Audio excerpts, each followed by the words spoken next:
Estamos chegando para mais uma edição do Mentes Brilhantes, esse podcast que se propõe a ouvir mentes brilhantes.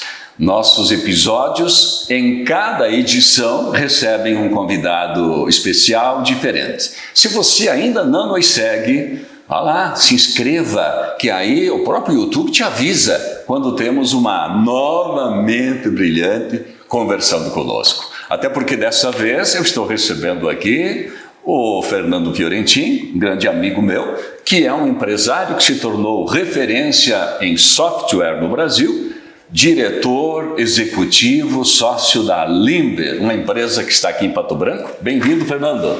Um prazer tê-lo aqui conosco. Obrigado. O prazer é meu. Obrigado pelo convite, poder estar aqui, passar um pouquinho da nossa história, enfim, talvez poder incentivar as pessoas, o que eu tanto bato e incentivo com relação ao empreendedorismo, algumas ações que a gente acredita que são importantes para a nossa sociedade, e também já parabenizar vocês pelo programa que tem muitas áreas e muitos segmentos aí para explorar e já vem se destacando aqui e trazendo informação e principalmente, né, motivando, que é o grande objetivo também do podcast, motivando as pessoas a seguirem certos caminhos que muitas vezes estão até um pouco afastados e escondidos das pessoas, assim, no sentido, as pessoas não têm acesso muitas vezes a alguma história, algum caminho de sucesso ou um caminho em construção, e esse perfil de programa é muito importante para isso. Eu acho essa é a ideia, exatamente. Claro.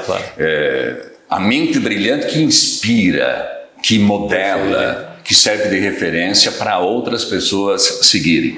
O conteúdo positivo, impactante, ele tem mais dificuldade de se espalhar, mas nós não podemos desistir disso. Nós temos que insistir na questão de trazer um conteúdo impactador. Facilitador da Alroz, que tem tradição e credibilidade e atua com responsabilidade socioambiental.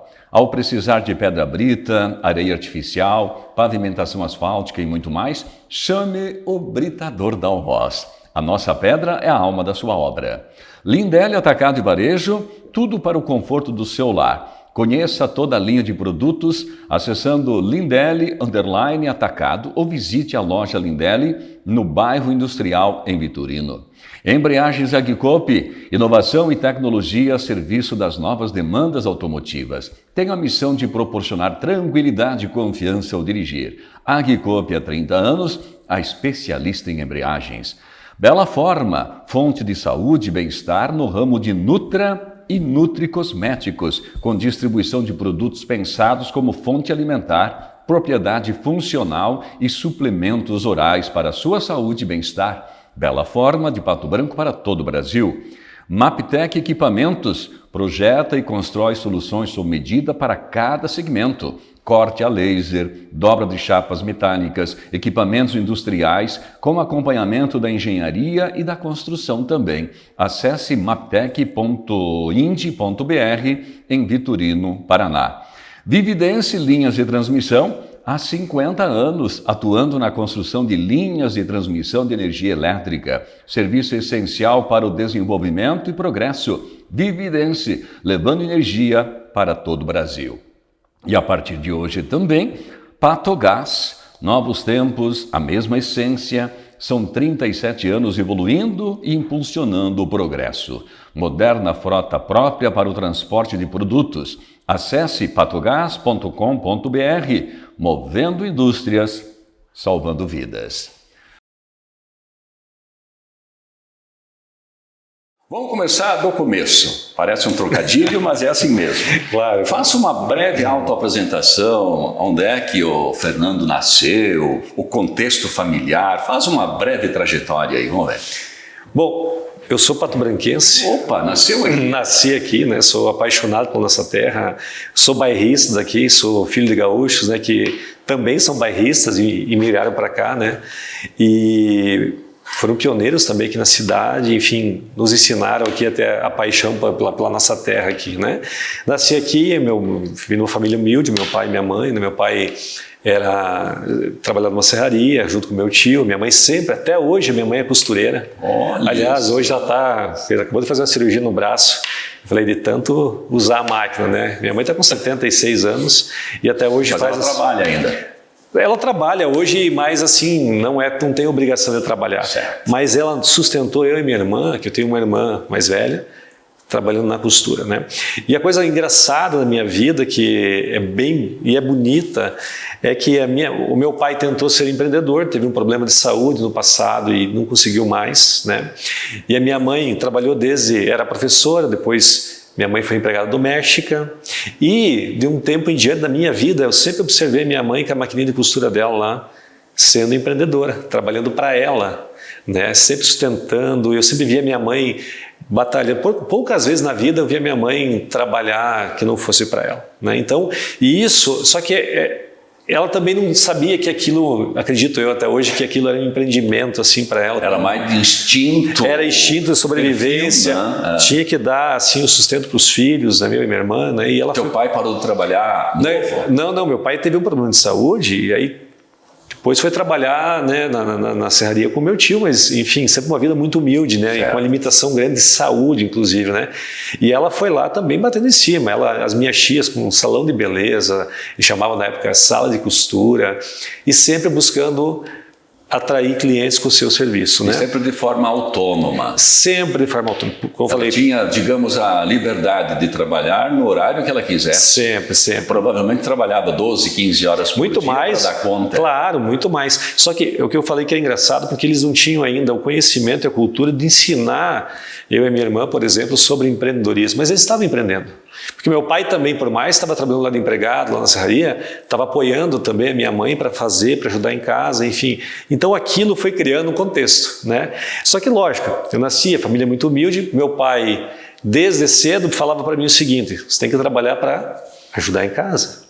E isso eu comecei a trabalhar na serraria do meu tio, que era aqui no bairro Cadorinha. Aliás, esse é uma cultura que as novas gerações não entendem.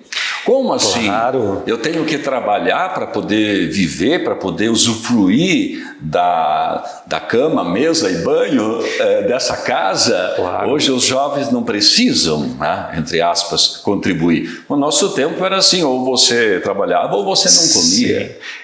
Os tempos são outros. Que bom que melhorou bastante sobre isso, porque era muito sofrido lá. Veja, eu comecei com 10 anos, mas era trabalhar de verdade. Assim, eu trabalhava na serraria, no chão de fábrica, e aquilo era para ajudar em casa. E aí, nesse contexto todo, a gente ia para a escola a pé. Eu morava lá no bairro Cadorinha, não tinha asfalto, não tinha calçamento, era estrada de chão. E a gente estudava lá. Aliás, a minha mãe, eu estudei nas Irmãs Tetinas. Minha mãe não tinha condição de pagar meu pai, mas minha mãe trabalhava a troco de costura. E aí eu estudei acho que na época até a 2ª série do ensino primário, a minha mãe trabalhando, costurando, fazendo tudo que precisava, indo ajudar na escola quando precisava fazer alguma coisa para poder dar o estudo para o filho, né? E minha irmã, a mesma coisa. E depois eu fui estudar no Colégio La Salle. Então a gente saía de casa, lá do Cadorinho, seja chuva ou sol, com guarda-chuva, dia que chovia, saía no meio do barro, levava um calçado numa sacolinha e chegava quando começava o calçamento, né? Trocava o calçado, guardava o sujo lá, não escondia, né? E ia para a escola. Mas você chegava na escola, até a cintura estava molhado. E aquilo era normal, e a gente ficava estudando molhado até meio-dia, depois pegava o guarda-chuva e ia embora de novo no almoço. E à tarde ia trabalhar. E debaixo, no meio do barro. E aquilo era uma situação normal para ajudar. Eu conheço essa realidade porque eu também nasci na costa do Uruguai, né? Em Caxambu do Sul. E na geada, em pleno junho, julho, nós íamos para a escola com chinelo de dedo. Na verdade, nós íamos de pé no chão. Quando chegava perto da escola, nós colocávamos o chinelo. Tinha uma fonte d'água, deixava os pés limpos e depois... É uma realidade bem diferente, como você disse. Você acha que isso te deixou mais forte? Esse comportamento, essa dificuldade, esse desafio lá na infância? Eu tenho certeza que sim. Tanto que, bom, a gente vai chegar lá.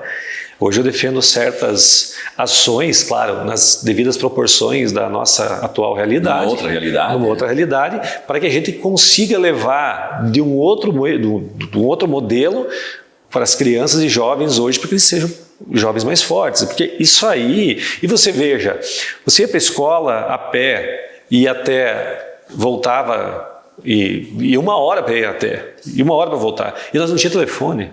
Os pais, hoje em dia nós temos aqui o celular que você acompanha seu filho o tempo todo. Sim. E na época o pai ficava esperando você. Se tu chegava em casa era um problema, né? Então você tinha mais ou menos horário para chegar e assim por diante, né?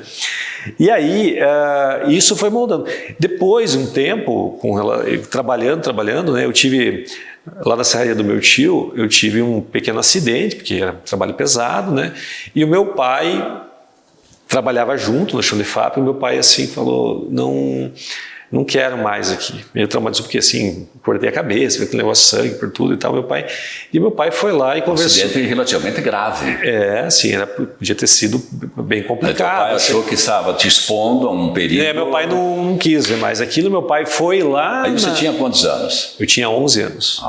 Um menino. Isso, e o meu pai foi lá, conhecia, na época, se encontravam muito no sábado à tarde em bares, né? E o meu pai ia lá num bar que encontrava o contador lá da Serra do meu tio. E falou assim, você não tem uma vaga para o meu filho lá e tal. Ele falou, tenho, mas eu não posso pagar nada. Ele falou assim, abriu mão falou, não tem problema. Pode ir lá, vai aprender, mas eu tinha o dinheirinho para ajudar em casa. E ele abriu mão. Daí o dia falou, vai lá. E eu fui lá. Eu fui sozinho lá no escritório de contabilidade. Sem ser remunerado. Nada. E eu fui sozinho lá com 11 anos lá. E naquele tempo poderia trabalhar em qualquer idade, né? Naquele tempo, sim. Às vezes tem histórias de pais que pagavam o salário dos filhos para que o patrão pagasse o filho, para que o filho achasse que era remunerado. Essa era uma ideia também na época, né? Mas eu também antes de começar na serraria, eu trabalhei numa fábrica de estopa. Montar estopa, chamaram, porque meu pai precisava, meu pai pediu, vai lá e pede um emprego. Fui lá e eu ia lá pedir um emprego. E eles me deram esse emprego. Então fiquei um tempo, depois fui trabalhar na serraria, depois fui nesse escritório de contabilidade. E aí eu fui lá conversar lá com o falecido Clóvis, né? Falei, meu pai mandou aqui, tal, né? E ele falou, não, ele falou com você, tal. Começa aí. E eu comecei. De manhã ia na escola e à tarde ia lá no escritório. E nesse meio tempo, meu pai gostava de música. E com 6 anos de idade, meu pai tinha comprado um violãozinho para minha irmã não gostou. E aquele violão estava por lá. Meu pai falou, pega esse violão, e eu sempre fui muito obediente, pega esse violão e vai lá no vizinho, que trabalhava lá na serraria, que é o Armindo, está até hoje lá. E ele tinha uma dupla sertaneja com o irmão, e ele vai te ensinar a tocar violão, falei com ele. Eu tinha 6 anos. E eu ia lá, finalzinho de tarde, eles encerravam o trabalho, e ia lá. Aprender música. E eu aprendi, gostei da música, então isso... Você sabe tocar violão? Eu toco violão. Mas não trouxe o violão hoje? Não trouxe. Puxa vida. Estou lembrado, né? Sabe que o Léo Zaza toca guitarra, violão. Sim, você viu a apresentação? Um abraço, Léo. Um abraço para você também, Léo. Boa repercussão a entrevista dele. E aí você aprendeu música daquela maneira? Aprendi daquela maneira e com 12 anos eu já estava trabalhando nesse escritório de contabilidade também. E meu pai arrumou uma vaga para mim na época Conjunto Gaúcho. E eu fui. Eu embarcava no ônibus quinta-feira, sexta-feira. Cantava, tocava. Eu fui lá para um menino, para aprender. Mesma ideia dele, vai para aprender. E aí eu embarcava quinta-feira, às vezes tinha um problema com o trabalho na sexta da escola, mas normalmente era na sexta depois do horário, porque também os outros músicos também trabalhavam em outros, porque nunca se vivia só na música. Não era uma profissão ser músico, era quase que um hobby, né? Exato. Eu embarcava quinta, sexta, ia lá para o Rio Grande do Sul, ia para o norte e tal, voltava só domingo, de segunda-feira. Ficava com a banda de noite. E aí fui aprendendo alguns instrumentos, fui aprendendo a cantar, aprendi várias coisas com eles. Foi uma experiência muito bacana. E é ali que eu comecei a ganhar um recurso para ajudar em casa, na música, né? Foi aí que surgiu o empresário, o empreendedor? Não.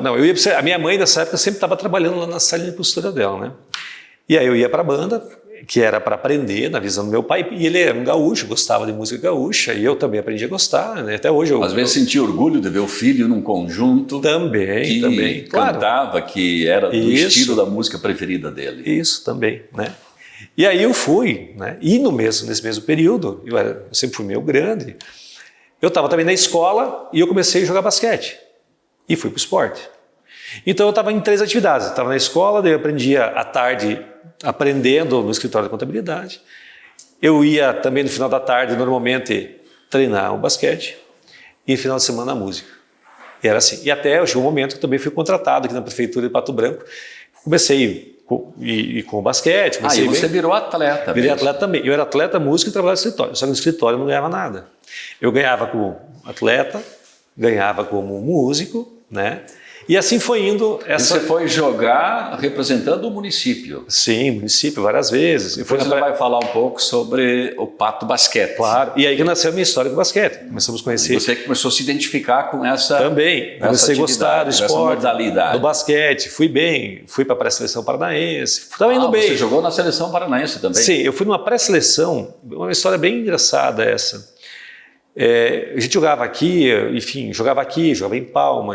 As cidades iam chamando você para jogar na época, né? E aí eu ia jogando conforme eles pagavam um pouquinho e você ia jogando, né? E eu estava indo bem. Conciliava música, trabalhava no escritório de contabilidade e tal. Uma coisa interessante, veja bem o que é a necessidade correlacionada com a oportunidade e eu sempre falo hoje. E a vontade também. E o esporte me ensinou uma coisa importante, além de uma delas, né? Muita coisa importante. Mas o esporte, você está lá no banco de reservas, tem um time titular na quadra e você quer ir para a quadra, você tem que ter uma coisa importante na tua cabeça. Eu sou reserva, mas eu tenho que ser o melhor reserva. Porque se eu for o melhor reserva, quando acontecer de alguém lá na quadra, ou se machucar, ou enfim, sair do time, ou acontecer qualquer coisa, o técnico tem que olhar para você. E aí, mas que hora que ele vai olhar para você? Não é a hora que você quer, é a hora que o trem passar. É a hora, e tu tem que estar preparado. É a hora que a equipe precisa daquele reserva, que é o melhor reserva. Exatamente. Então, eu sempre fui nessa pegada. É uma perspectiva muito interessante. Claro. Se for para você estar na reserva, seja o melhor reserva. Porque uma hora vai precisar de um reserva. Né? Então, e assim foi. Na música era assim, no basquete foi assim, e assim é na vida como um todo. Né? Mas, enfim, a minha história com o basquete, com a música e escritório, no escritório de contabilidade, essa história de você ser o melhor reserva, eu era o único funcionário junto com 2 irmãos que trabalhavam. Eles, na época, estavam até com um problema assim de alcoolismo, estavam tentando sair, pessoas muito do bem. E à tarde, hora ou outra, eles não apareciam trabalhar. E vinha para mim, eu assumia e começava a atender os clientes. Você ficava responsável pelo escritório para atender cliente, para atender as demandas. E eles, assim, a gente pegou uma confiança, e eles gostavam de eu gostava deles, e eu ajudava eles também com esse problema, né? E são pessoas que viraram meus amigos, enfim, já são falecidos. E assim, eu agradeço muito a eles pela oportunidade que eles me deram. E também de você estar ali. Ele não podia ir. Aí eu fui lá e abracei a causa, né? E assim foi até meus 17 anos, meu pai faleceu. Meu pai teve uma pneumonia. Na época, a pneumonia, se você não tratava, enfim, acontecia de falecer, ele faleceu. Então, e para mim foi um choque muito grande. Naquele momento, eu basicamente parei com o esporte, né? Naquele momento, basicamente, eu parei com a música. Parei assim, me desmotivou assim, com 17 anos e Muito tal. do que você fazia para honrar o teu pai. Eles pediam... Claro, fazer com que ele se sentisse orgulhoso. Eu fui muito na ideia que ele vai lá na música, vai ali no escritório, então... E aí, mas eu continuei no escritório, até porque naquele momento, e esse escritório de contabilidade, na época, isso foi no ano de 1994, o Fernando Collor abriu as fronteiras do Brasil e começou a entrar os computadores no Brasil, enfim, mudou toda a realidade. E ele comprou, esse meu ex-patrão comprou um computador, e ali que eu tive o contato. Quando eu olhei aquilo... Foi o teu primeiro contato foi meu primeiro contato. Mas na época... a tecnologia da informação. Claro, na época, o Balduz comprar um computador era o preço de uma casa. Era o quê? O 386? 386 na época. Era o preço de uma casa, um troço maluco. E ele foi lá e comprou, porque na época tinha já, a Receita Federal já estava precisando que você mandasse informações digitais, já não tinha mais como sobreviver sem... Porque eu trabalhava na mão no escritório de contabilidade, na máquina de escrever, eu fiquei essa época toda, fazia negócio com gelatina para transferir, para fazer cópia, nessa época. E o computador trouxe uma perspectiva já de uma outra era, de um outro momento. Só que aí que vem a questão da oportunidade. O computador chegou e aí o Clóvis falou assim, ó, eu vou pagar um curso para você fazer. E aí eu fui na hora, né? Só que o curso ensinou coisas extremamente básicas. Eu não conseguia fazer nada do que eu já sabia fazer do escritório de contabilidade ali. E não ia para frente. E eu não entendia o porquê. Para mim, o computador era aquela realidade. E um dia veio um sobrinho desse contador, meu patrão, que fazia engenharia de computação lá em Santa Catarina. Chegou para ver o computador que o tio tinha comprado, porque lá era um troço. Quem tinha acesso a um 386, né?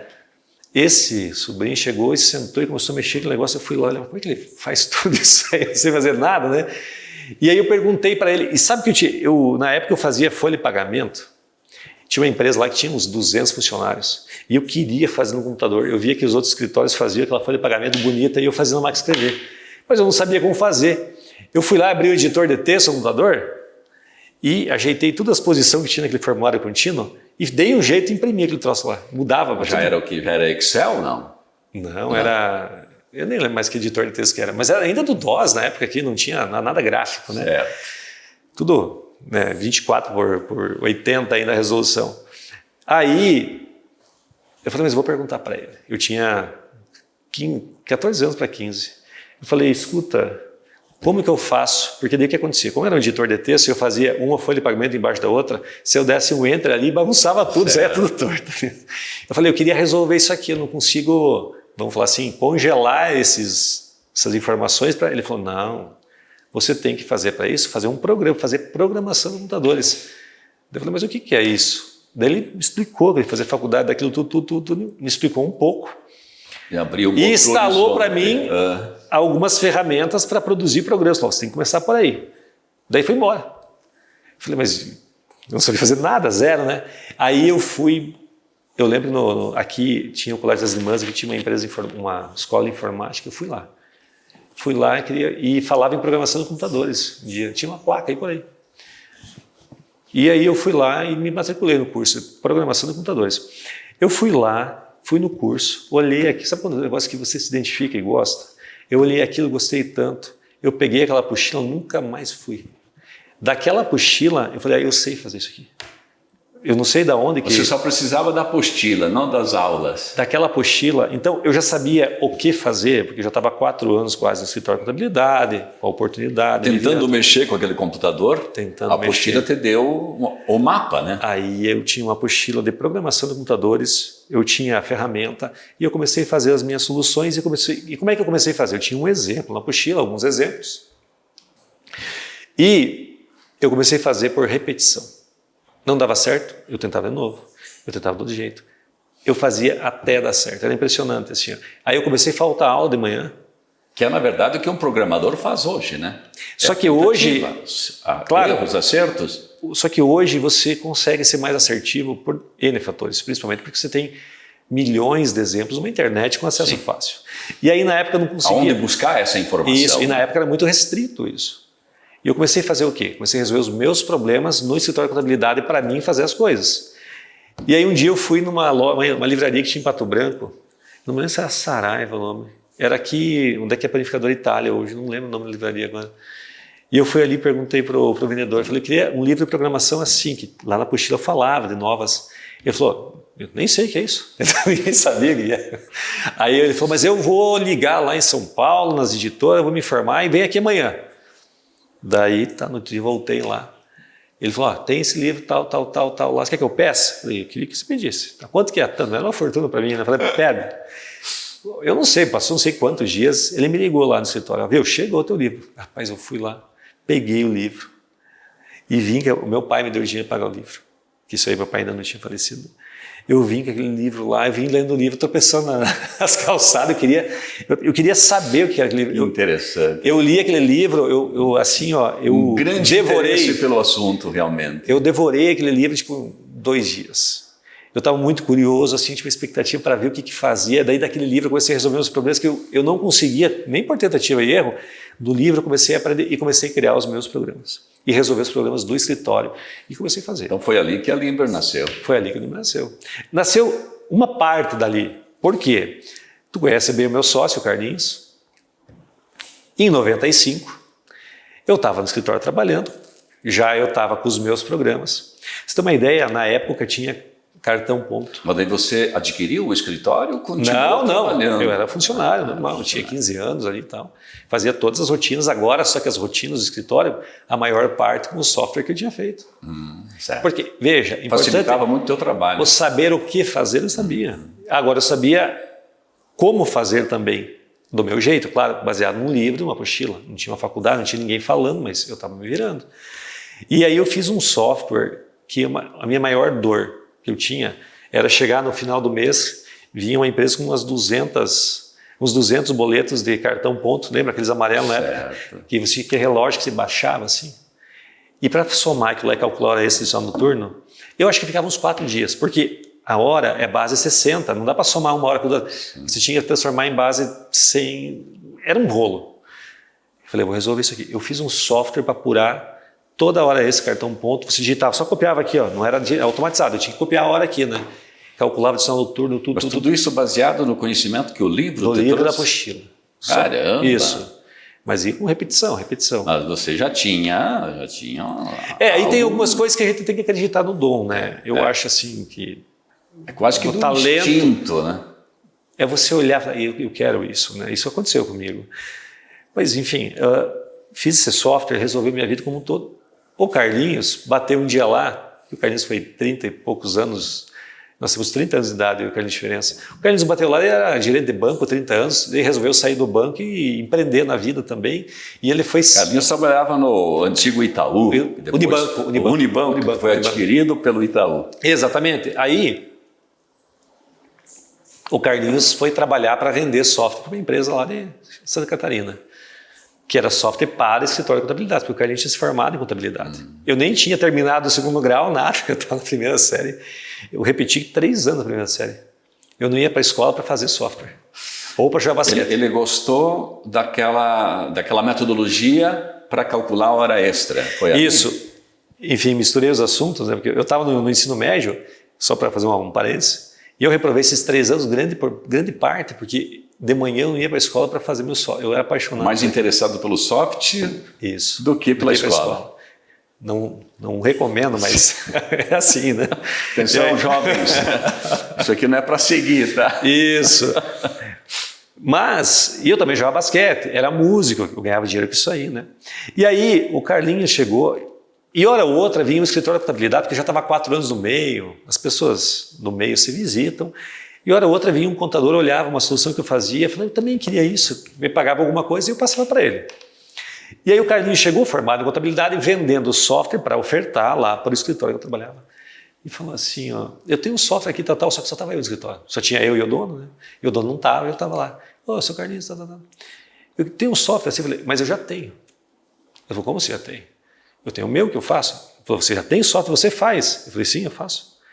Daí o Carlinhos, o que você faz? Eu falei, eu faço todos os softwares aqui. Eu resolvo toda a minha vida. Mas eu vou deixar o meu para você também ver, e você deixa o seu para me ver? Eu falei, sim. Fizeram uma... Sim. Aí ele deixou lá para mim analisar o dele, se você quer comprar, e eu mostrei para ele basicamente vários, e mostrei esse do cartão ponto. Daí o Carlinhos falou, viu, esse do cartão ponto realmente é um produto que eu não tenho, porque os outros ele já tinha, então ele já tinha uma fidelidade lá com o fornecedor dele. Esse aqui, se você fazer os dois conversar, eu posso vender para você. Eu falei, fechado.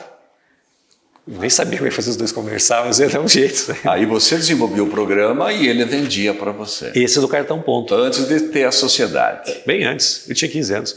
Esse é do cartão ponto, porque os outros ele já tinha, ele respeitava lá. Né? E eu tinha feito também um software para controlar outras coisas das empresas, que era o controle store. Tudo que eu tinha muita dor para resolver, eu ia lá e fazia. Ajeitei as coisas, dei para o Carlinhos, e o Carlinhos viajava. Hora ou outra ele aparecia com massa de dinheiro para mim. Vendi tudo isso aqui. Tanto. Falei, beleza. Eu nunca tinha ganhado dinheiro na minha vida, a não ser como sendo músico, jogador de basquete. Né? Caramba, olha que... Eu falei, olha que bacana. E nesse meio tempo, eu também já tinha comercializado com esses parceiros alguns clientes. Né? E aí, foi, começou a aparecer. Daí o Carlinhos me indicava uns, eu fui fazendo software, outros apareciam, eu fui vendendo. E o Carlinhos também estava no canto dele, vendendo para essa outra empresa. E eu fui vendendo as minhas. E ele, hora ou outra, vendia um produto meu. Chegou uma época, eu já tinha minha carteira de clientes, passou uns 4 anos, eu tinha 19 anos. Aí o Carlinhos, só para ir cortar um pouco, o Carlinhos tinha a carteira dele dessa outra empresa. O Carlinhos achou um cliente do agronegócio, né, que é aqui de Pato Branco, né, enfim, aqui na tradicional cidade, da Sementes Guerra. Mas precisava de um produto que eu resolvia. Que na época tinha poucas pessoas que mexiam com contabilidade e tecnologia ao mesmo tempo. Poucas pessoas que entendiam de contabilidade. E a Receita Federal lançou aqueles arquivos digitais, que era uma confusão. As empresas não conseguiam entregar. E hora ou outra tinha um CPF bloqueado na Receita. E o Carlinhos falou, você não resolve esse negócio aí do CPF? Eu falei, claro que resolvo. Tinha resolvido com um monte de cliente meu lá. E ele me levava em alguns clientes dele que estavam bloqueados. E ele me levou lá na Siemens Guerra, eles estavam com problemas. Foi o primeiro cliente teu maior? Maior, sim. Eu tinha já um monte de cliente menor. Eu já tenho cliente daquela época até hoje. Até hoje eu tenho. E eu fui lá e tal. E a Siemens Guerra era ali na Guarani, onde é a Rádio Cidade hoje. Certo. Uhum. E eu fui ali, eu trabalhava na Guarani também, ali em frente ao Bart Chikoski ali. Eu trabalhava com o Beber, que o Beber tinha comprado o escritório de contabilidade que eu trabalhava. Ficava fácil de eu sempre fui, o cliente. E eu era funcionário ainda do escritório de contabilidade. Eu nunca saí de funcionário até abrir definitivamente a Limber. E eu fazia toda a parte escritural do escritório, ajudava tudo e fazia meu software de noite, né? Fui lá, resolvi o problema deles, né? Até que ele falou, não, você resolve bem as coisas, quer fazer o software para nós de gestão como um todo? Rapaz, eu nunca tinha visto nada que negócio do tamanho da empresa. E nem sabia negociar aquilo, nada, não tinha ideia de valor daquele serviço. Nada. Eu não sabia lidar com o problema. E aí Mas aí você tinha assessoria do Carlinhos. Mas o Carlinhos foi lá e fez a negociação comercial e sobrou a parte técnica, eu tinha que resolver. Eu não conhecia nada de cooperativa, de serialista, nada. Até o Carlinhos falou, e daí, Fernando, você vai topar? Eu falei, Carlinhos, o negócio é o seguinte, se alguém fez, eu vou fazer esse troço aí. Se alguém fez, eu faço. Eu vou dar um jeito. E aí você desenvolveu um programa específico para o agro. Daí ali a gente começou. Na verdade, forte. É o primeiro produto de vocês. Não, eu já tinha produtos em pequenas empresas. Mas eu era funcionário de escritório de contabilidade ainda. Era em paralelo o negócio. Só que daí realmente começou o meu problema. Por quê? A Siemens Guerra era do lado do escritório de contabilidade que eu trabalhava como escriturário. Eu ia depois às 6, ia no meio da tarde, assim, abria uma brecha, eu ia. De repente, eles resolveram voltar lá para o trevo da Patrolinha. Bem ali, naquela época. E aí não tinha mais como ir. Eu não tinha carro. Eu ia a pé, lá do Cadorinho de manhã, voltava a almoçar no Cadorinho, voltava 1h30, voltava lá, ia pular sala, voltava. Eu era magro, eu tinha 60 quilos. A logística de transporte ficou difícil. Mas eu falei, não vou desistir. Eu saía às 6 da tarde, eu pegava o ônibus, ia até lá na trevo. Às vezes chegava 2, 3 da manhã, porque eu não tinha computador em casa, tinha que ser lá. Ou tinha que ser no escritório. E você ficava desenvolvendo lá na empresa, antes de voltar para casa. Não tinha computador. Mas às vezes eu tinha que voltar a pé lá de cima. Voltei várias vezes madrugada a pé lá do trevo da Patrolinha até o Cadorinho, porque não tinha mais ônibus. Várias e várias vezes. Isso dá pelo menos uns 6 quilômetros, né? Sim. E aí Mas o que é? Eu falei, eu vou fazer esse negócio. Só que aí que veio o negócio. Quando eu fiz, então é uma construção. Eu entendi de contabilidade, eu entendia de software do meu jeito, eu não tinha feito nenhum curso, nenhuma faculdade, eu estava só na minha experiência do livro com tentativa e erro, mas eu falei, vou fazer. E consegui fazer dar certo a ponto que daí dezenas de cerealistas se interessaram pelo meu produto, do nada. Aí começou o negócio mesmo, definitivamente. Aí começou. Aí eu tinha já uma carteira de clientes, o Carlinhos tinha outra e nós tínhamos uma em comum, que a gente se associou. E aí chegou em 2001 para 2002, falei assim, agora não consigo mais trabalhar como escriturário e agora consigo sobreviver e não posso mais ser músico. Aí você largou as atividades, rescindiu o teu contrato de trabalho com o escritório de contabilidade. Isso. E aí eu fui abrir a empresa. Daí abrimos aí o Carlinhos, ele juntou uma carteira que ele tinha, eu juntei uma que eu tinha e uma em comum e abrimos a empresa. Eu e o Carlinhos, e aí nesse meio tempo, eu tentei fazer faculdade várias vezes, nunca consegui porque começou a virar um tumulto a minha vida, como sendo multa, tá? E isso, Valdino, fui me formar com 30 anos quase de idade. Então nunca, assim, eu sou muito... Mas você tinha uma outra formação já, que era a formação do futuro. Né? Lógico. Que era desenvolver programas, software, facilitar a vida das empresas. Eu estava à frente, na verdade, do que estavam, assim... Estava à frente do que... Porque o mercado estava exigindo de mim e a universidade estava aqui. Mas eu queria fazer a faculdade. E até hoje eu incentivo muito a fazer, sabe? Mas, enfim, todo esse conhecimento, abrimos a empresa, né? Eu, logo na sequência, conheci um colega da escola que ele queria trabalhar com aquilo, eu trouxe ele para me ajudar. Ele trabalhou um tempo comigo, não tinha como pagar, ele falou, te dou X% da empresa, fica ele, meu sócio até hoje também é mais de 20 anos. E aí as oportunidades foram aparecendo baseado no quê?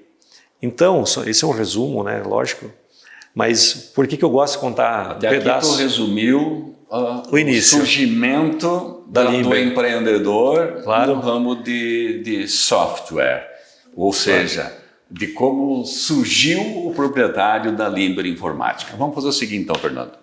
Daqui a pouco nós vamos falar especificamente sobre o que é a Limber, os programas que vocês oferecem hoje, os serviços que vocês oferecem, porque antes nós vamos a um rápido intervalo comercial e nós voltamos daqui a pouco para continuar essa conversa de empreendedorismo. Antes, porém, de encerrar, eu quero deixar uma mensagem aqui para você que está acompanhando o nosso podcast.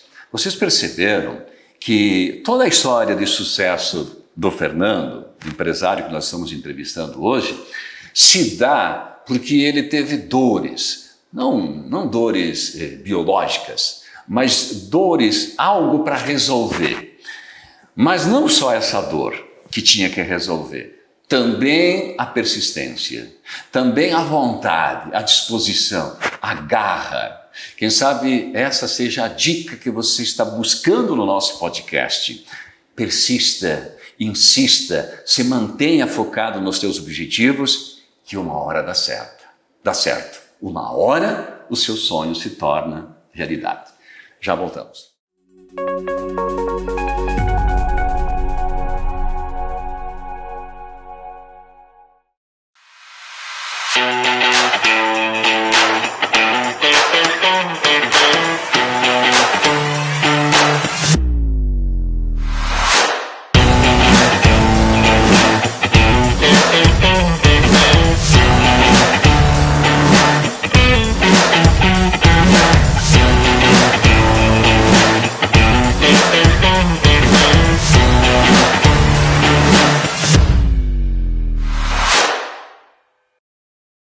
Há 50 anos, a Vividence Linhas de Transmissão, com sede em Pato Branco, Paraná, trabalha com construção de linhas de transmissão de energia elétrica, atuando em todo o território nacional. Possui uma equipe de colaboradores qualificados e capacitados para executarem desde a construção civil até a montagem das torres e lançamento dos cabos. Com comprometimento e respeito às pessoas, aos clientes e ao meio ambiente, a Vividence se tornou uma das 5 maiores empresas neste ramo do país. Vividence, soluções em linhas de transmissão, levando energia para todo o Brasil.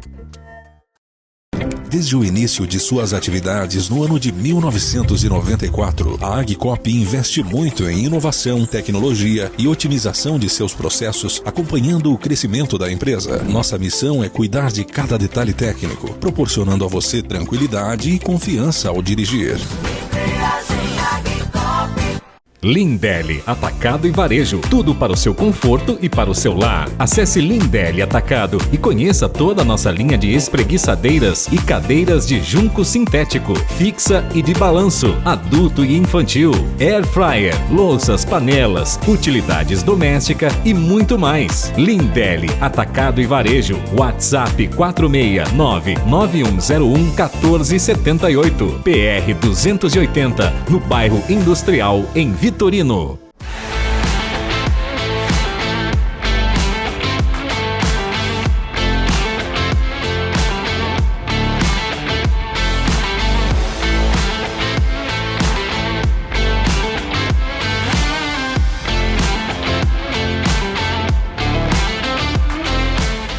Maptec Equipamentos. Projeta e constrói soluções sob medida de acordo com as necessidades de cada segmento. Equipe qualificada para atendimento personalizado, desde o projeto até a realização final de sua obra, seguindo tendências de inovação e práticas sustentáveis. Corte a laser, dobra de chapas metálicas, equipamentos industriais da engenharia à construção. Faça tudo na Maptec Equipamentos. Acesse maptec.ind.br, Vitorino, Paraná. A evolução de quem nunca parou. Novos tempos, mesma essência. 37 anos impulsionando o progresso. Patogás, movendo indústrias, salvando vidas.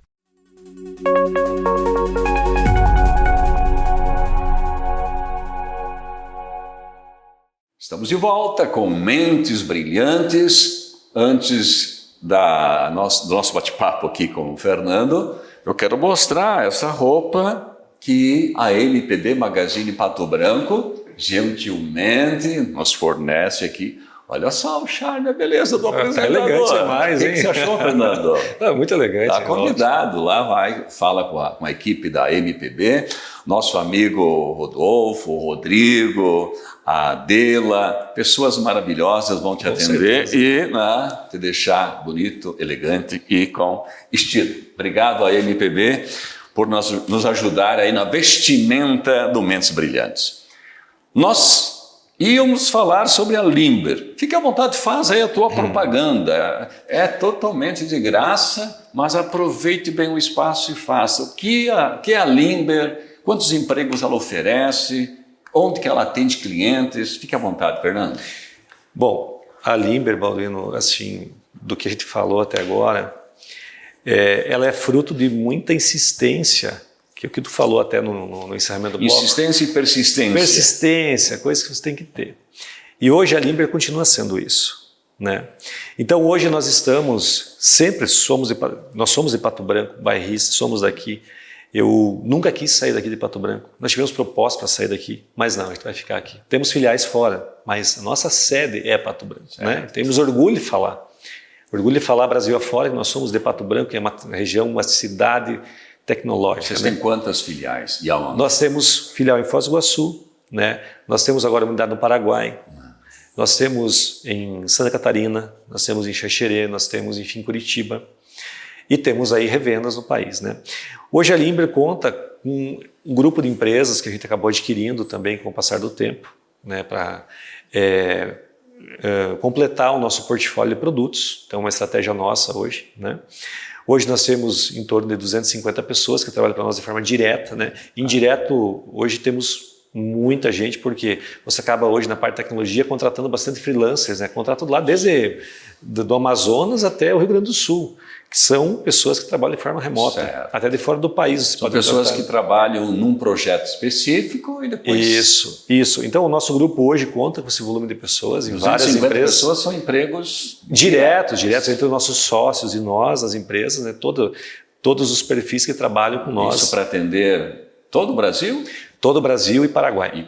Isso, exatamente. Quantos clientes tem a Limber hoje? Nós temos hoje 17 mil clientes. Caramba, sim. 17 mil clientes, sim.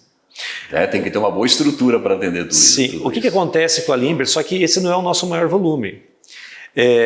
Em 2002, nós começamos, logo depois que surgiu a empresa, apareceu uma oportunidade para nós para entrar na linha de parques, né? E hoje nós somos, se der tempo eu conto a história dessa, que é uma história de muita persistência também, você estar nesse mercado, que nós começamos em 2002, começamos lá em Foz do Iguaçu, no Parque Nacional do Iguaçu.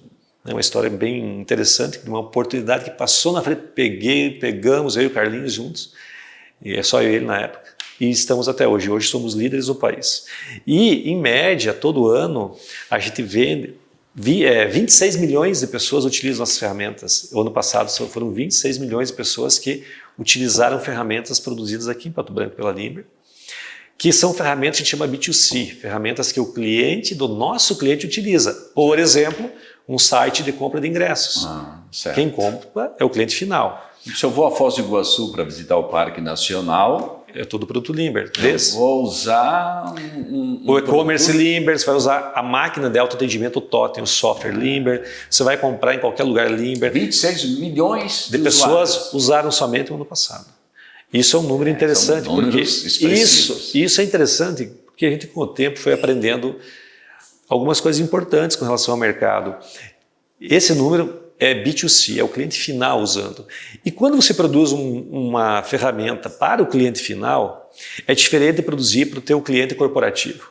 Por exemplo, se eu produzo uma ferramenta para um operador de caixa de um supermercado, o supermercado tem 20 operadores de caixa. Se der algum problema, ou uma pessoa que controla a área financeira de uma empresa, tem lá 10 pessoas, se der um problema, eu tenho a chance de ir lá, sentar com ela, corrigir e ensinar. Quando eu mexo com o usuário final na ponta, nesse momento agora a Limber tem em média hoje 8, 9 mil novos usuários por dia que acessam a plataforma novos. 8 mil por dia? Por dia novos que entram na plataforma. Se eu tivesse que ensinar um por um como usar, ou se desse um problema, isso você não tem essa chance. Verdade. Então quando a gente chama que a pessoa se auto-atende, ela usa uma máquina de atendimento, ela usa uma plataforma de e-commerce, você tem que ser perfeito no negócio. Porque se você não for, você não tem tempo de ensinar e o cliente não volta. Ele te abandona. E ainda fala mal do seu produto. Claro. Então, hoje, nós também nos especializamos, nós temos várias linhas, em atender o B2C, que é o cliente do nosso cliente, de uma forma perfeita. Então, você pega o feriadão que ele teve agora, de 5 dias, praticamente de quinta a segunda, a gente deve ter atendido mais de 500 mil pessoas utilizando a plataforma, feriados compridos, assim. Só que isso são pessoas que compram, pessoas que navegam na internet, na plataforma, são milhões e milhões que você ficam navegando, vasculhando, olhando e depois decidem comprar. Isso é muita gente, né? Nós temos as linhas linhas que são relacionadas ao agronegócio, que, como eu falei, a gente nasceu, basicamente, as maiores empresas foram ali. Nós atendemos cooperativas, atendemos, por exemplo, aqui em Pato Branco, nós temos desde 2010 atendendo uma Cooper Tradição, uma grande cooperativa da região, com toda a solução fechada para cooperativismo. Temos cerealistas, laticínios, fábrica de ração, moinhos, que é a linha de agronegócios nossa, que a gente vem há muitos anos, que é uma outra linha também forte. Nós temos as linhas de varejo, que atendem pequenas empresas, comércio, serviços, oficinas. Temos a linha de ERP corporativo, que atende indústrias. Temos uma linha para... enorme de serviços. Temos e de segmentos também. Sim, temos a linha para clubes, que daí nós começamos, por exemplo, em 97 ou 98, eu comecei a operar o Grêmio em Pato Branco, cliente até hoje nosso. Aliás, clubes, a gente comprou uma outra empresa, compramos o controle de uma outra empresa de clubes para que a gente pudesse expandir no mercado. A partir do Grêmio? Nasceu ali o produto, em Pato Branco. Que interessante, né? Temos o Pinheiros também. Né? Assim como o programa aquele programa desenvolvido para turismo, nasceu também em Foz do Iguaçu. Lá, sempre né? tem um berço, né? Cada um tem o seu. Assim como o agronegócio, nasceu aqui na época do Guerra, depois expandimos para o restante. Temos linhas, por exemplo, de controle de processos, que é uma outra empresa que nós adquirimos também participação e controle dela. Por exemplo, essa aí nós temos clientes como JBS, Marfrig, temos clientes como Danone, Superfrio, SBT, Eugin, são grandes empresas do Brasil que utilizam nossa ferramenta aqui. E o mais interessante, eu acho que é o que eu falei bem no começo da abertura do programa, e eu venho olhando Pato Branco com um olhar diferente há muito tempo, querendo que Pato Branco evolua em muitas situações, e uma delas... O nosso povo precisa saber o que as empresas aqui fazem. E esse perfil de programa que você está levando hoje tem essa oportunidade de nos conhecer nós, assim como outras empresas. Por quê? Eu entendo, eu vou só dar um link aqui rápido. O que a gente tem que fazer com o nosso jovem? Eu sou um apaixonado por formação de jovens, eu tenho vários programas de formação dentro da Limber, eu tenho muita história... Aliás, os teus colaboradores, imagino que o perfil é extremamente jovem. Formei que faixa etária mais tem? Na média, 25, 26 anos. Jovens. E eu formei muito jovens já, com vários programas. Eu tenho história de formação para fazer um programa inteiro nosso, só de falar de modelos de formação de jovens que eu já consegui fazer, que eu não estou falando, já fiz, já aconteceu juntamente, lógico, com o meu time, né? Ou com empresas parceiras.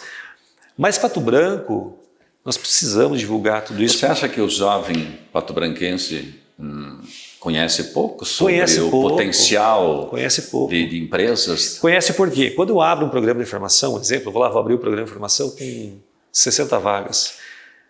Eu não estou, nesse momento, tendo uma grande... Lógico, existem vários fatores, né? Mas uma grande procura. E se você olhar hoje, o volume de empresas que tem em Pato Branco... Sobra vagas? Sobra vagas. É estranho, realmente. É ruim, a gente precisa então... Mas pode ser, você acha que é por desconhecimento ou porque o mercado está competitivo em termos de contratação? As duas coisas. Para o profissional já formado no mercado, o mercado está competitivo. Então sobram vagas de quem já é formado. E o bom profissional, né? Está sendo disputado. Mas o profissional que está, o jovem que não está no mercado ainda, que você tem a oportunidade de mostrar, olha, Pato Branco tem... Eu penso assim para Pato Branco no futuro, o que serão as profissões do futuro? Se uma cidade já é tecnológica, as profissões tecnológicas. Eu não estou prestando atenção aí, que o Fernando é do ramo. Quais são as profissões do futuro? Veja bem, no meu ponto de vista, e é claro que eu consigo falar muito mais com relação à área de tecnologia que eu trabalho. E quando eu falo em tecnologia, não é só tecnologia em software. Tem tecnologia para tudo. Tecnologia para agronegócio, para comunicação, para qualquer coisa.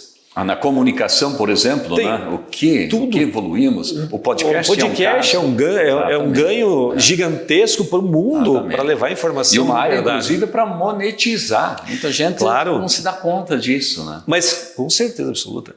Então, se você olhar bem, se eu quisesse olhar assim, gente, eu venho falando muito assim sobre, porque realmente eu gosto muito de formação de jovens, até porque a contextualização que a gente fala de dificuldade, isso é importante para a gente mostrar por que você tem um olhar diferente sobre o que você quer para o ser humano, né? E eu, bairrista como eu sou aqui, da nossa cidade, eu entendo que os modelos, as profissões tecnológicas para o futuro estão aqui à disposição, só que a gente precisa do nosso jovem aqui, da nossa cidade formado. Mas será que dá para fazer um trabalho nas universidades, nos colégios de ensino médio? Sim, tem muita coisa que dá para fazer, tem muita coisa que a gente já fez, tem muita coisa para melhorar e tem muita coisa nova para fazer. Mas eu vou falar assim, uma posição que eu tenho. Eu falei antes, eu sou incentivador que o jovem faça a universidade, porque eu acho que a universidade, a faculdade, ela é um ambiente, um ecossistema que te coloca no meio, por mais que você não te ensine tudo, e hoje em dia não vai te ensinar tudo, porque ela vai ter, mas não é o mais importante te ensinar tudo agora, o mais importante é te colocar naquele meio, te inserir no meio, para que você tome o teu rumo na vida com relação ao que você quer. Por isso que eu sou incentivador para a universidade, para que ele gaste aquele tempo no meio correto. E também aprenda. E aí o que eu digo para você? Nós temos que evoluir um pouco até o modelo de ensino mais básico. Porque vamos pensar o seguinte, o que vai ser daqui 10 anos, a gente estava falando dos nossos filhos de 6 anos de idade, o que vai ser daqui 10 anos?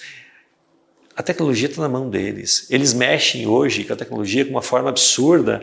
Saber se o que eles estão aprendendo hoje vai ser útil daqui 10 anos. Mas a mudança tem um link com o futuro, né? O presente com o futuro. Precisa pensar, porque é o seguinte, hoje um profissional bom com inteligência artificial, que é o que está realmente hoje em evidência no mercado, um profissional bom com a inteligência artificial, ele precisa entender de inteligência artificial da área dele, porque isso potencializa o trabalho dele. Então, se eu quiser formar hoje, como que eu vou ensinar uma criança que ela vai ser o nosso futuro profissional ou jovem, se eu não ensinar o caminho certo que o mercado lá na frente vai querer absorver dele.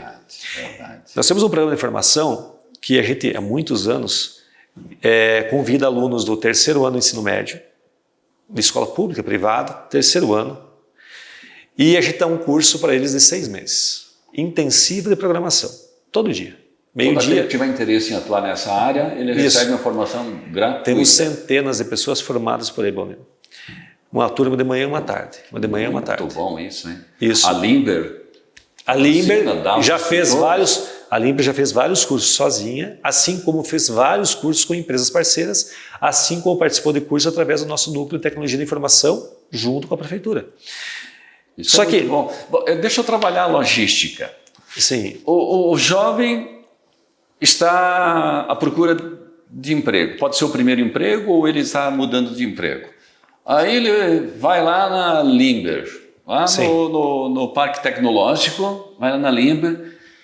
Como que ele é recebido lá? Porque às vezes, eu faço essa pergunta para você entender o contexto. O jovem às vezes é tímido ou ele ainda está carente de autoestima, ele tem medo desse primeiro contato. Sim. Nessa logística, como que esse programa ajuda a abrir portas? E como que a Limber receberia esse jovem que está em busca do primeiro emprego? Vamos ver. Você veja bem, existem vários canais para você fazer com que o jovem chegue no mercado de trabalho. Né? Temos desde o jovem aprendiz, programas de estágio que vêm diretamente da universidade com indicação, muitas vezes, do professor. Mas se ele vai direto na empresa, ele é recebido já? Então, empresas de tecnologia, nós temos um problema em algumas áreas. Por quê? O jovem que vai entrar direto lá, levando um currículo, e ele não tiver nenhum conhecimento do zero, normalmente ele tem um problema para entrar. Por quê? Não que ele não vai ser recebido, mas porque tem as universidades ou os cursos que já estão encaixando eles ali nas vagas. Mas é nesse jovem que eu penso.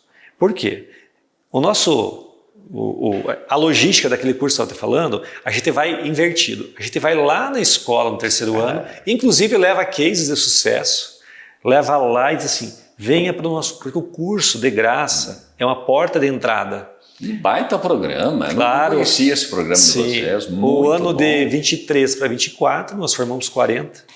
40 novos profissionais. 40, empregamos os 40. Todos foram absorvidos pela Limber. Não pela Limber. Foram em 2023. Dentro do segmento. Nós éramos em 7 empresas parceiras, através do nosso Núcleo de Tecnologia da Informação. Certo. Que é uma associação de empresas de tecnologia em Pato Branco. Tem quantas empresas no núcleo? 50 e poucas empresas associadas. Mas tem associadas. mais empresas, Nós né? somos em mais de 250 empresas aqui. Olha, só que oportunidade essa, hein? Jovem, se você receber um convite desse, um contato desses, mergulhe. Então, e você veja bem esse curso. Você dá um curso de 6 meses, os professores sempre foram professores de alto padrão, com doutorado, mestrado, dando o curso de graça, só você tem que ir todos os dias, de manhã ou de tarde, depende da turma que você está, e ficar os 5 ou 6 meses no curso aprendendo. Por quê? Ali você vai mostrar algumas coisas. Primeira coisa, o aluno que foi do começo até o fim, o que ele mostrou? Uma persistência. Ele não precisa... Interesse, comprometimento. Claro. Ele não precisa ir até o fim e saber de tudo, nem é objetivo. Então você está indo lá, ele mostrou que ele está indo lá, o professor também dá uma nota para ele, porque os primeiros classificados são os primeiros que as empresas olham. Certo. Meritocracia, ele tem que aprender isso, né? Claro. E aí você puxa, você coloca, dá um ensino básico para eles, e aí você abre a oportunidade nas empresas. Aí é mais fácil do que ele ir lá e largar um currículo e fazer, eu não sei nada. Eu não vou dizer que não tenha como, eu já empreguei vários que bateram lá. Nessa logística realmente... aí o jovem já tem uma cultura daquela atividade. Claro. E outra coisa, dessa formação. Uma coisa importante. Grande parte desses jovens entram para o curso e não sabem o que estão fazendo. Eles não sabem o que é. Porque informática é uma coisa muito abrangente. Ele imagina que é uma coisa... Nesse curso lá, ele vive o dia a dia, a prática. Ele vai entender o que é daí a prática, se é o que ele quer mesmo, porque tem uma desistência no curso. Mas ela é aceitável, porque se eu entrei, eu não sei o que é, não acontece na universidade, eu vou fazer direito, de repente não é o que eu queria. Exatamente. O curso também acontece isso. Não me identifico com aquela atividade que eu achei...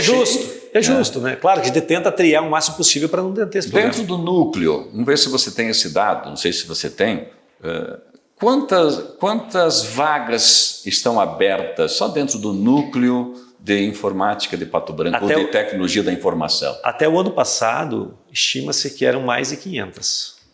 Só no núcleo de Pato Branco? Só em Pato Branco.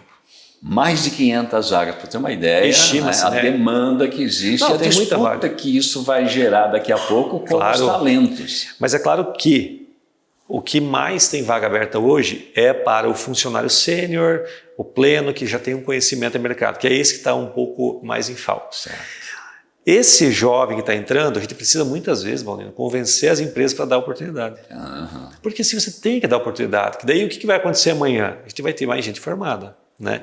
E aí são esses programas que o nosso núcleo trabalha para quê? Para incentivar o jovem, trazer ele lá do ensino médio, ele está com um pezinho na universidade, tu dá o curso para ele, ele termina o curso, ele entra na empresa, da empresa ele vai para a universidade. Então faz o ciclo completo. Ele está no ecossistema mais importante que tem, ele está dentro da universidade, junto com a empresa, e ele teve um curso. Então, a perspectiva dele é das assim, melhores possíveis. Lá na minha empresa eu tenho assim dezenas e dezenas de jovens que formados dessa forma. Assim como eu tenho outros mecanismos de formação. Eu já formei jovem que teve me encontrou no caixa do supermercado, ele era pacoteiro, falou assim, eu estava com essas camisas assim, quero trabalhar na Limber. Eu falei, você trabalha aqui? Não, eu trabalho o dia inteiro aqui, estudo à noite, ajudo em casa, tal. Eu falei, mas... Daí eu dei meu cartão para ele assim, me chama depois que eu vou pensar alguma coisa para você. Muito legal. E esse jovem me chamou, e nós tínhamos 2 turmas abertas, uma de manhã e uma de tarde. Só que ele tinha que trabalhar. E eu também não podia tirar do emprego dele, porque ele vai que não dá certo, ele ajudava em casa. Claro.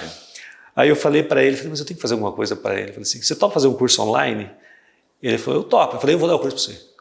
Isso faz uns 2 anos atrás, 3. Aí você... Eu comprei o curso para ele, mandei para ele, só vai fazer mexer no WhatsApp. Eu fui dando curso para ele, porque eu sou da área técnica. Isso é maravilhoso. Né? Formei ele, dei 6 meses de curso, marquei uma entrevista na Limber, mas não falei para ninguém. Ele foi lá, sabia que ele ia passar. Ele foi lá, deu uma entrevista, passou, deu contato dele no dia seguinte. Um jovem formado, está no mercado. Ele saiu de um emprego e já Ele era foi fazer pacoteiro do aquilo que ele mercado. queria fazer. Ele estava num, assim, É muito todo bom. emprego é muito honrado. Todo Dá para emprego, dizer só o que nome dele? é o Pedro, lógico, o Pedro, eu até tenho um nome dele, quem quiser me seguir no Instagram, o Pedro está lá, eu fiz uma Já dá o endereço do Instagram. Fiorentin.Fernando. Arroba Fiorentin.Fernando. Isso. Para seguir E esse está lá, empresário maravilhoso. eu tenho né? colocado alguns cases. Mas sabe o que eu coloco assim? Os cases de formação, eu coloco para incentivar tanto o jovem para vir, quanto as empresas para fazer mais curso de formação. E esse menino é um dos cases, que ele era, como eu falei, todo emprego é honrado e cada vez se dá um degrau na escada. Então ele estava lá no pacote, ele estava no emprego honrado. Mas ele também queria dar seu passo a mais. Claro. E ele viu a oportunidade e eu ajudei ele a dar o seu passo a mais. E hoje é um baita profissional. Ele é um profissional quase sênior já. Ele recebeu a oportunidade e abraçou. Não? Tem que ter isso, né? Fernando, eu quero um espaço nesses 10 minutos que nós temos de conversa. Nossa, adorei Passa muito conversar rápido. contigo. Passa rápido, né? Que uma hora conversando passa rápido. Ainda mais quando tem histórias inspiradoras e cases como esse aí do Pedro, que me deixou encantado, realmente. Eu não sei se eu teria coragem de dizer, viu, eu quero trabalhar na tua empresa, você é da Limber, né? É muito legal isso. Lógico. Um momento que mudou completamente a tua vida. Olha, pode pensar se quiser. Um momento que mudou Completamente Claro, a tua vida. Pode ser para melhor ou para pior, mas enfim. Eu vou falar para melhor e pior. Para pior, obviamente, quando meu pai morreu. Foi assim, o pior momento que eu passei. Momento de tristeza, né? Você tem um embasamento. Hoje eu sou pai, eu sei como é que é. Você tem embasamento no seu pai, uma série de coisas, né? E o momento mais feliz, um momento muito bom, obviamente, pessoal, quando meus filhos nasceram, né? Isso é uma coisa muito interessante que muda a vida também para melhor da gente. Como é que é o nome dos meninos? A Maria e o João, né? A Maria está aqui contigo. Isso, está aqui 10 anos e 5 anos. O que, aliás, há muito tempo eu criei um programa chamado Limber Kids, ao qual eu levo eles comigo, e agora os filhos dos meus sócios vão, e estou tentando expandir dentro do que eu posso. Eles vão lá de forma simbólica, esporadicamente, uma vez por semana, um pouquinho lá, aprender o valor do trabalho. Ótimo. E fazer atividades básicas para entender todo o processo. É um passeio para eles, Muito só bom. que eles entenderem. E saber que o pai, a mãe, ou enfim, quando puder expandir isso aí para todos, que é muito importante o trabalho, de onde que vem o dinheiro, né? Eles estão lá Muito comigo. bom isso. Se você fosse elencar 3 fatores que te trouxeram até aqui, de ter uma empresa a nível nacional, uma empresa hoje que oferece serviços para milhões e milhões de pessoas, que atende de forma direta mais de 17 mil clientes, quais 3 fatores você elencaria de maneira resumida que te trouxeram até aqui? Porque o primeiro, e talvez o mais importante, tu falou no encerramento do bloco. Eu acho que, lógico que você tem que ter um propósito na vida. Tu tem que ter um propósito e talvez o propósito venha de dentro de você, né? Você talvez não consiga explicar. Nossa, como que eu gostei tanto daquele negócio, mexer com software. Mas, a partir do momento que você se identificou com o teu propósito, uma coisa que realmente te atraia, você tem que ter uma coisa chamada persistência. Você tem que querer. Ótimo. Você querer... Descobrindo o propósito, né, a tua missão, Isso. o que você quer para a tua vida, hein? Persistir. Persistir. O persistir talvez é a coisa mais importante. Hoje mesmo eu coloquei no meu Instagram, achei um vídeo bem bacana sobre o que é ser empreendedor. É ser o Rocky Balboa do filme. Tu vai tomar tanto soco que vai cair, mas tu tem que levantar, porque você vai tomar soco o tempo todo, né? E persistir... Leva socos maiores no começo e depois continua levando um. Vai continuar, só no que... processo. É o que nós falamos antes do bastidor, mas até eu gasto bastante tempo, quando a gente tem essa oportunidade, de explicar o começo, porque é no começo que é a pior fase que você vive para você, no sentido de você falar assim, eu vou desistir.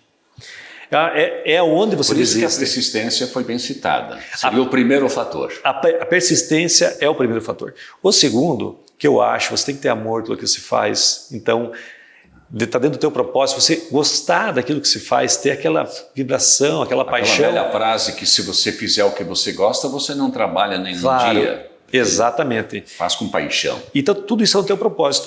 E é uma coisa que me leva muito à frente e está tudo correlacionado à minha vida, é querer o melhor para as pessoas. Então, tudo que você for fazer na tua vida, quando eu vou fazer um produto e eu estou olhando lá, eu vou lá num parque que seja, ou uma cooperativa, onde for, e eu vejo uma pessoa usando e se beneficiando daquele produto por uma coisa boa para ela, isso me dá uma alegria sem fim.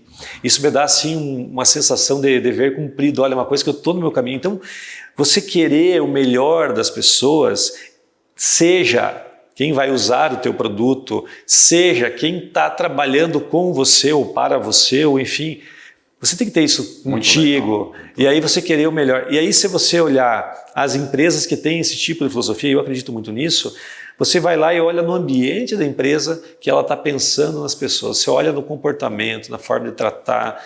Então, você ter uma persistência enorme, você querer ter um amor pelo que você faz e você pensar em levar o melhor para as pessoas de todo o ecossistema, eu acho que são fatores importantíssimos, porque tem mais, mas é claro, mas quando você pensa nas pessoas, e você vai ter problemas no teu trajeto, vai ter problemas à vontade, mas eu acho que quem pensa em pessoas e está sempre tentando fazer o melhor, no momento do problema, você tem mais força, tem mais apoio. Você humaniza aquela atividade, né? Sim. Agora, deixa eu pegar um gancho aqui, então. Persistência, paixão por aquilo que faz, e ter em mente que na tua frente, do teu lado, ou você trabalha para pessoas. Aquela ideia de que as empresas demitem 85% das vezes pela falta de habilidade comportamental e poucas vezes pela falta de habilidade técnica, também se aplica no teu ramo? Você foca mais na habilidade comportamental ou habilidade técnica? Ou é uma junção? Não, eu penso assim, talvez é até mais, mas eu vou falar. 60% da tua habilidade tem que ser comportamental e relacional, ou 70%. E não adianta. Por quê? Se tu tem habilidade de lidar bem com o teu colega e tiver dentro de você, que o teu colega do lado seja, você quer o melhor para ele, em algum momento você vai ter mais ferramentas vindo em tua direção para que você melhore a tua parte técnica. Eu falo com toda certeza. De nada adianta hoje eu for lá contratar a melhor figura técnica do mundo, se eu colocá-la dentro da minha empresa e ela não tiver um perfil comportamental que, inclusive, encaixe nos valores da empresa. Também tem isso, exatamente. Se não encaixar nos valores, eu sempre falo... Encaixar nos valores da empresa ou da própria sociedade é uma habilidade comportamental. Tem que ser. Aliás, a empresa, quando vai recepcionar uma pessoa, vai entrevistar, ela tem que entender algumas coisas. E uma delas é se a pessoa se encaixa nos valores ou se ela tem um perfil que vá se encaixar nos valores. Por quê? Se a empresa estiver contratando ou admitindo uma pessoa que ela sabe que não vai se encaixar nos valores ou que ela não tem os valores, ela não pode contratar. Porque cada empresa tem seus valores. Exato. E essa base dos valores é o que sustenta o negócio. E, por exemplo... Então, 70% comportamental, tem que ser. 30% e o técnico... Eu acho que em outras atividades, às vezes o número está certo, 85 a 15. Eu acho, por isso que eu falei, pode ser mais. Até, porque na informática ou na tecnologia da informação, na atividade que a Limber atua, tem que também ter um conhecimento, um comportamento técnico, né? Mas, bom, só para...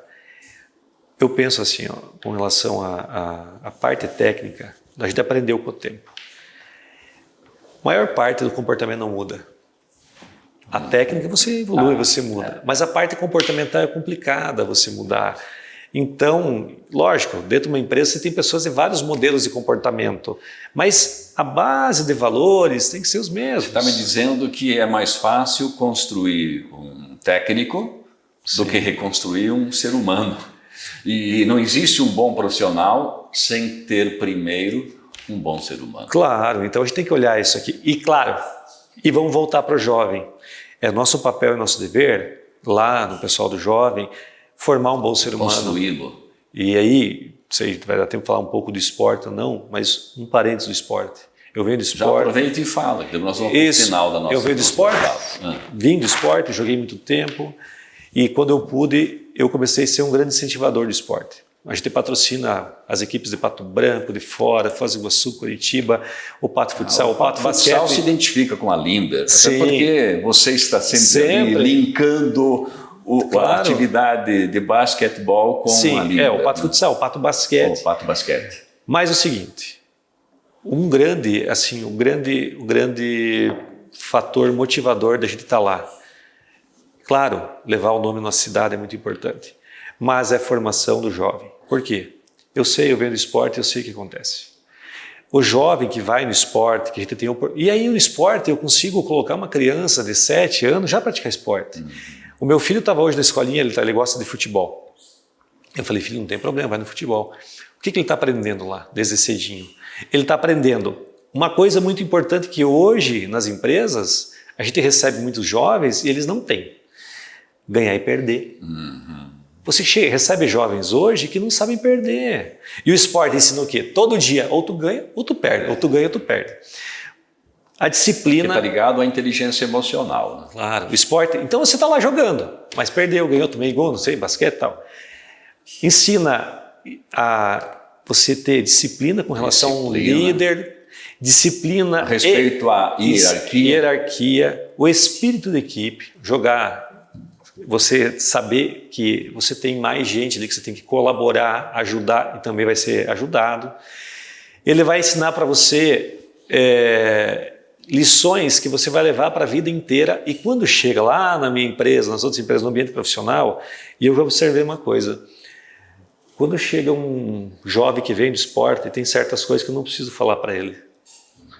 Ele vai tomar as pancadas na empresa normal, a gente toma... E do dia a dia dele e tal, e ele aguenta, ele tem resiliência porque ele foi lá no esporte, ele sabe cair e levantar. Ele foi lapidado lá outra, pela fora que o esporte tira ainda mais da exposição a drogas, porque ele fala, não vai beber, não vai fumar, não vai não sei o quê. Ele combate isso, te tira daquele meio. Se ele não tiver um bom comportamento, uma disciplina no trato pessoal, ele não vai ter sucesso como atleta. Então é tudo ligado. E aí você liga pela paixão, você capta a criança no momento que ela tem aquela paixão pelo esporte e começa a colocar no subconsciente dela todas esses fundamentos. A gente gosta do esporte, fala em fundamentos que vai para o resto da vida. E aí você pega nós, por exemplo, no Pato Basquete, Pato Futsal, o handebol, que está apoiando agora também. Eu vou assim falar por baixo, deve ter umas 700 crianças, 800 ali, praticando esses fundamentos. Com um bom professor lá, daqui X anos, essas crianças, além de você mudar o cenário... e tem o cenário da saúde também, que leva o esporte para o resto da vida. Exatamente. Você leva, eu trago até hoje esporte, então você tende a se cuidar mais. Então é tudo de bom o esporte. E quando você fala que é apoiar o Pato Basquete, o Pato Futsal e tal, a gente... fala em ajudar a nossa cidade, ajudar o Pato Handebol, enfim, eu tenho mais de 50 equipes que já apoiei. Por quê? Muito bom. E só para finalizar sobre isso, Balmino, assim, você olha, eu já gastei bastante sólido de sapato pedindo ajuda para a empresa, patrocínio, isso não para mim, né? Pela causa, pelos times, então, e muitas vezes as pessoas não conseguem entender, você fala, mas Fernando, quantos, enfim, não é o caso, mas quantos, o meu filho fala, quantos dinheiros, né? Você já podia ter guardado para você. Eu falei, isso não é o que importa. Não é o que importa. Tem objetivos maiores, né? Claro, e aí você entende o contexto, a importância de tudo isso. E tu já pensou só fazer a logística? Pela trajetória, pelo que você contou, pela forma como você se construiu, o ser humano que você é e o profissional que você é. Uma logística rápida. A gente vai lá, pode dar oportunidade para a criança de 6, 7, 8, 9, 10 anos, vai para o esporte, aprende os fundamentos, tira da exposição no risco também a droga e tal. Daí você vai, ela continua estudando, vai para um curso técnico desse, do curso técnico vai para a empresa com os fundamentos do esporte, com mais o fundamento técnico do curso. A gente não muda todo um perfil social, muda tudo. Muda.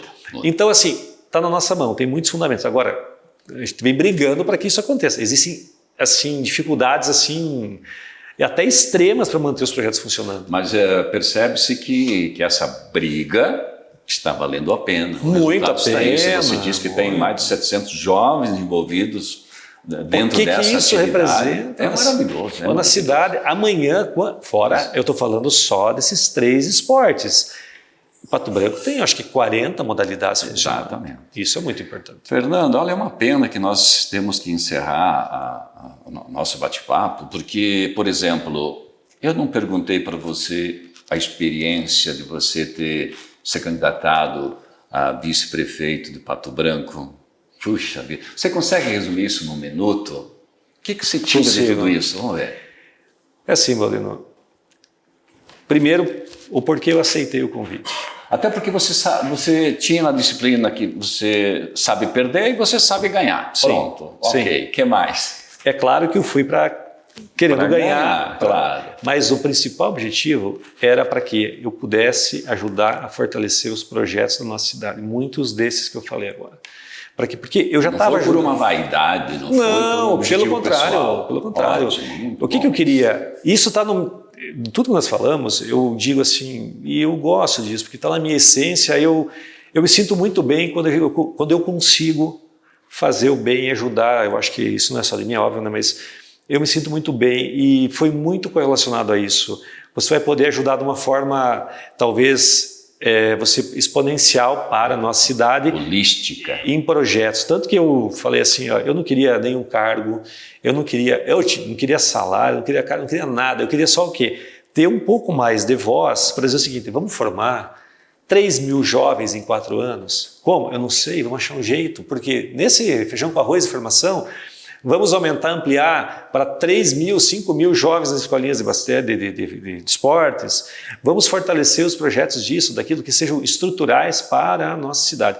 Então, era muito, e é ainda no sentido de eu querer ajudar a cidade, correlacionado a isso, né? E claro que eu fiquei muito honrado de poder ter ganhado um convite para poder estar lá ajudando, porque quantas pessoas também... E eu vou te falar assim, ó, você vai falar assim, Fernando, mas você... queria, sonhava, eu não fui por isso. Eu recebi o convite e eu nem imaginava que eu ia receber o convite. Eu não imaginava. Só que tem o seguinte, né?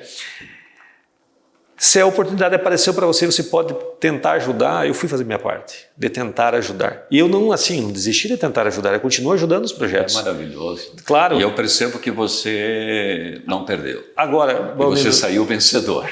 Uma coisa... Pelas experiências. Claro. E outra coisa...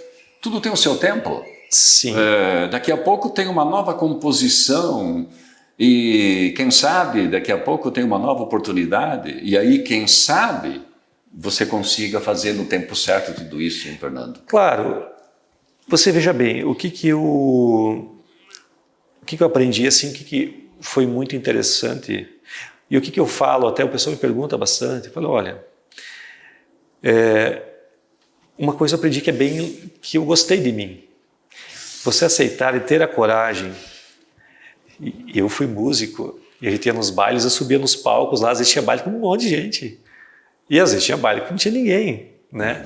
Mas agora na campanha política, você subir num palanque e falar para um monte de gente, você ter a coragem de ir lá e falar sobre a sua vida e as suas ideias, eu me senti bastante orgulhoso de mim, de ir lá e falar. Legal. E ter a coragem de fazer isso aí, porque quantas pessoas... não vão porque não tem essa coragem e tem capacidade de ir lá e fazer. Eu talvez não tinha tanta capacidade, eu tinha mais coragem, sabe?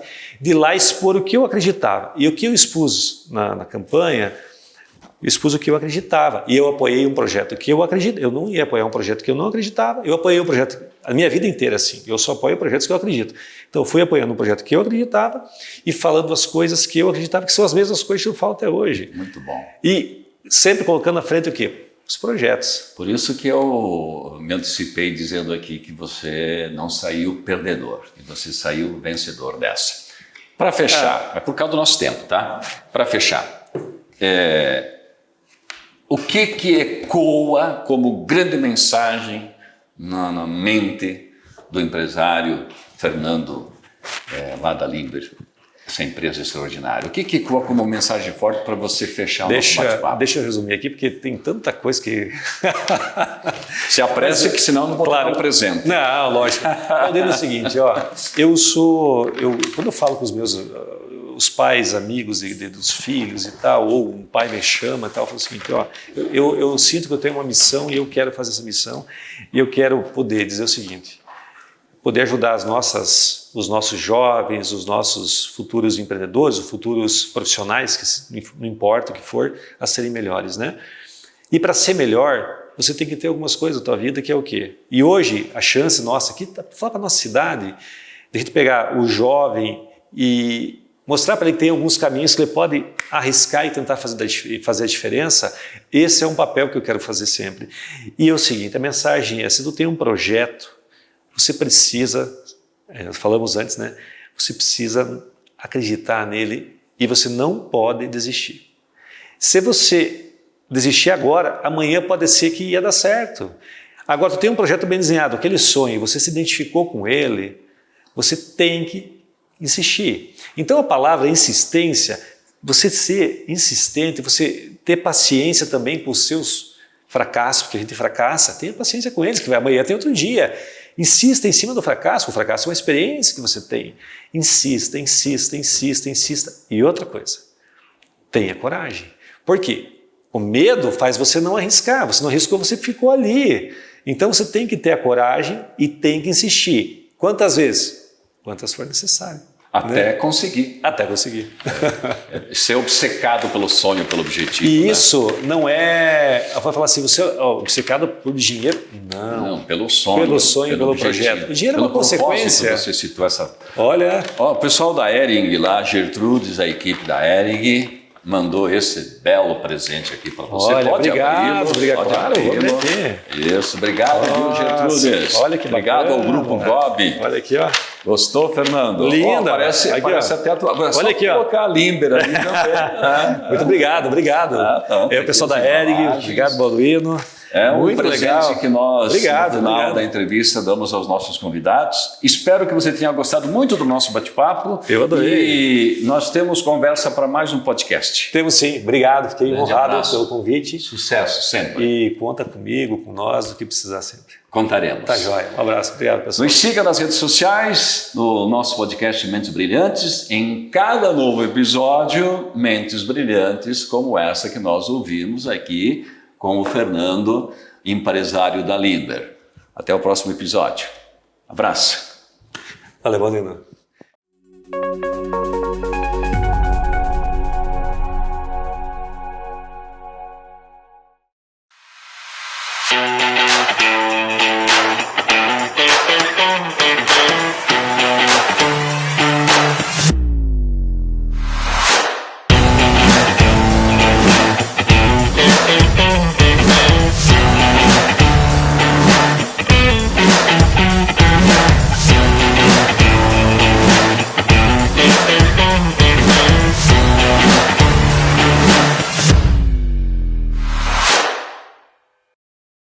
Há 50 anos, a Vividence Linhas de Transmissão, com sede em Pato Branco, Paraná, trabalha com construção de linhas de transmissão de energia elétrica, atuando em todo o território nacional. Possui uma equipe de colaboradores qualificados e capacitados para executarem desde a construção civil até a montagem das torres e lançamento dos cabos. Com comprometimento e respeito às pessoas, aos clientes e ao meio ambiente, a Vividence se tornou uma das 5 maiores empresas neste ramo do país. Vividence, soluções em linhas de transmissão, levando energia para todo o Brasil. Desde o início de suas atividades no ano de 1994, a Agicop investe muito em inovação, tecnologia e otimização de seus processos, acompanhando o crescimento da empresa. Nossa missão é cuidar de cada detalhe técnico, proporcionando a você tranquilidade e confiança ao dirigir. Lindelli Atacado e Varejo, tudo para o seu conforto e para o seu lar. Acesse Lindelli Atacado e conheça toda a nossa linha de espreguiçadeiras e cadeiras de junco sintético, fixa e de balanço, adulto e infantil, air fryer, louças, panelas, utilidades domésticas e muito mais. Lindelli Atacado e Varejo, WhatsApp 469-9101-1478, PR 280, no bairro Industrial, em Vitorino.